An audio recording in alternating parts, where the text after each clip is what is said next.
Hello, YTPC. Ethan, Parsimonious Piper here. Today we've got a few more morsels for mental manducation. But first,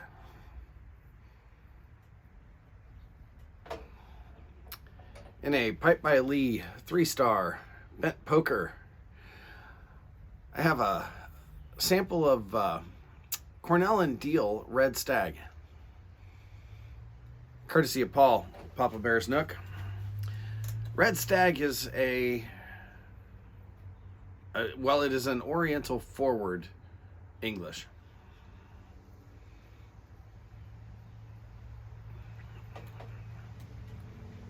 I don't really taste a whole lot of Latakia in it. What I really do get is the Orientals.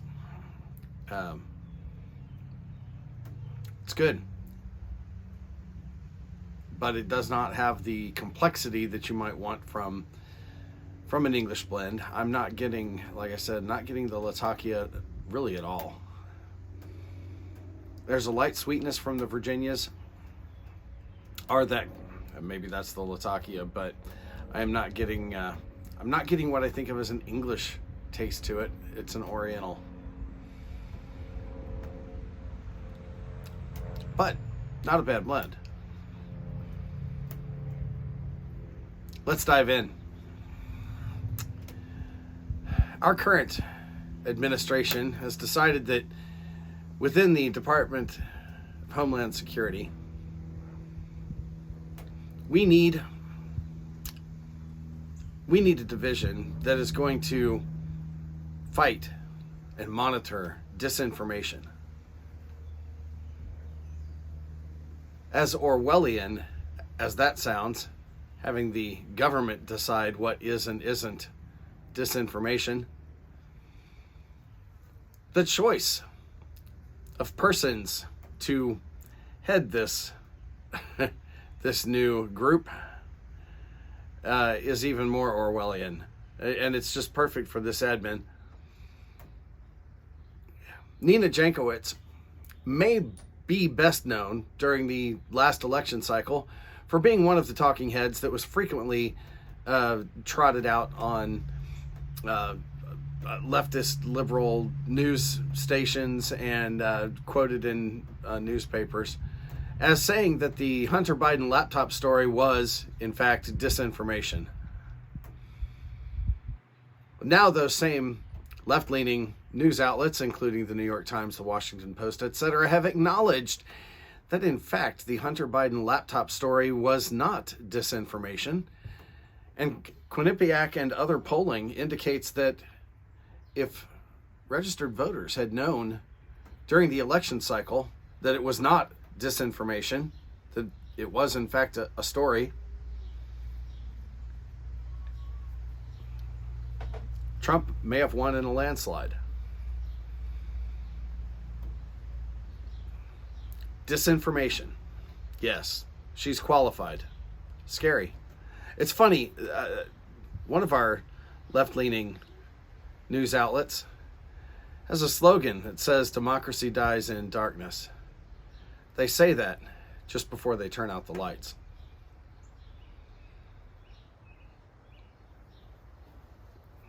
In a Department of Education training video, a biology teacher said the following, and give me a sec because I'm going to read it at length. The quote deserves a complete hearing.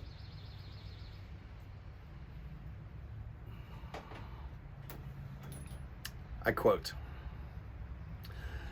"A lot of textbooks, a lot of existing teaching will say, well, women produce eggs. Males are more likely to be colorblind. The mother carries the fetus for many months.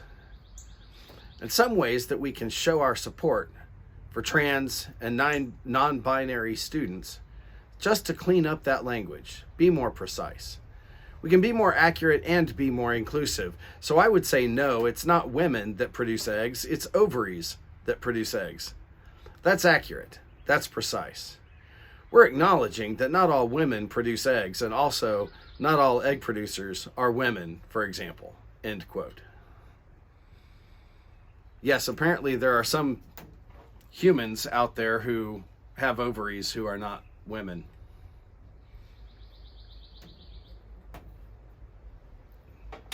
If you wonder why we have an entire generation that is morally and sexually confused, look no further.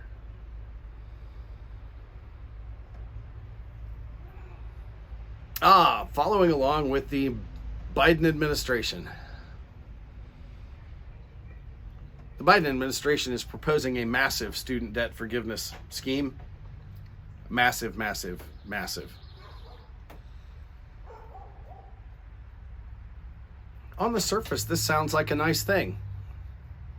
And after all of these students who have taken out loans that can't afford to pay them back, isn't it nice that we would forgive that debt? The answer is no. It's not nice. It's neither nice, kind, moral, because there is no such thing as a free lunch. What you're doing is you're making people who chose not to go to college because they couldn't afford it, didn't want to take out those loans, pay for people who now have decided that they're in a career they don't like, or they can't find a job, or they didn't finish school.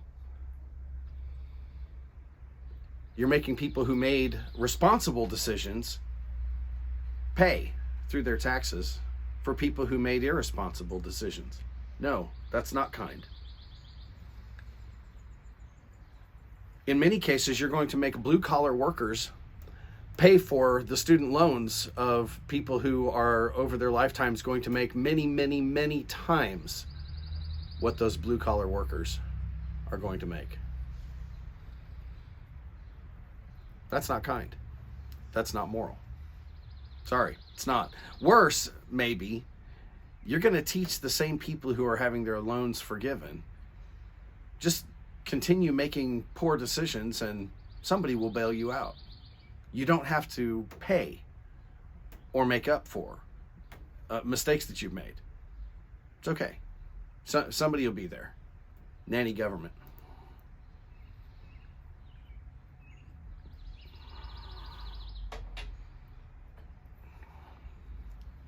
Last, and if your children are watching this and you're squeamish about having them just hear a brief bit of clean but very direct discussion of human sexuality, you may want to send them off. I'll give you a sec. Because I know most of my watchers have their small children watching with them, right? Yeah, Duke University.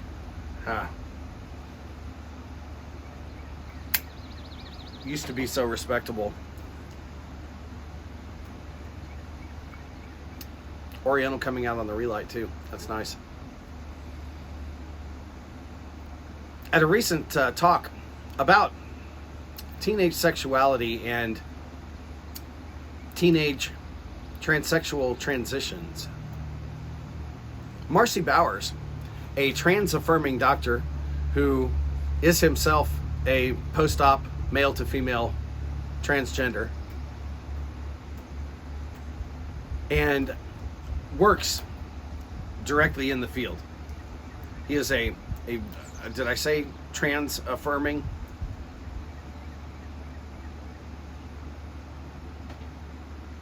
In this talk, he acknowledged that when we give puberty blockers to children and even young teens who have not entered far enough into puberty or have not started it at all,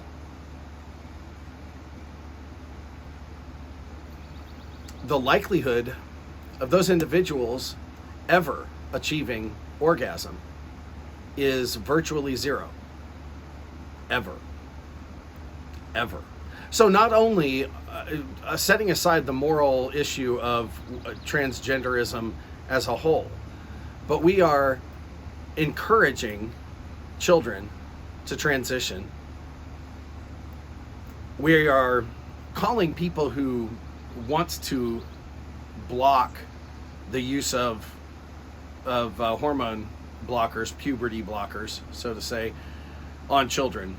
We call them transphobic. And yet, what they're going to do is doom these kids to a life of sexual frustration. Yeah, that's really kind and caring. That's really affirmative to those who have gender dysphoria.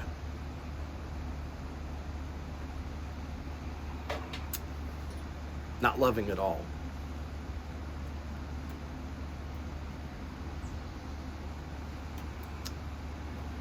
There's just so much insanity in this whole issue.